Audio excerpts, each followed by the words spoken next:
నేను కూడా ప్రత్యేక పరిస్థితుల్లో వాళ్ళు 2 సీట్లు అనౌన్స్ చేశారు కాబట్టి నేను కూడా 2 సీట్లు అనౌన్స్ చేస్తున్నాను ఈ రోజున.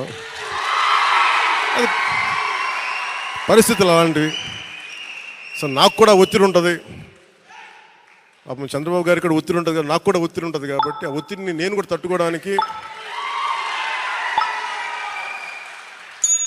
రిపబ్లిక్ డే రోజున నాకు ఆర్ అక్షరం బాగుందనిపించింది.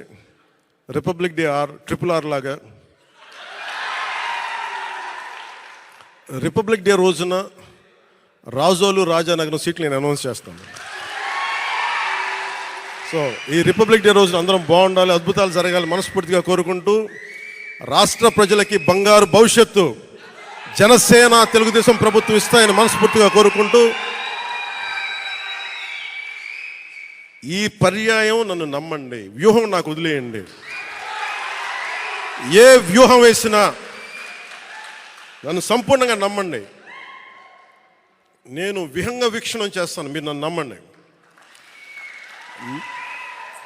నాకు దశాబ్దం అడగట్లా, ఈ ఎన్నికలు దాటనివ్వండి, 5 సంవత్సరాలు టైం ఇవ్వండి. నాకు మీ గౌరవానికి ఏ మాత్రం భంగం వాటిల్లకుండా మన నాయకులకి ప్రతి ఒక్కరికి గుర్తించే బాధ్యత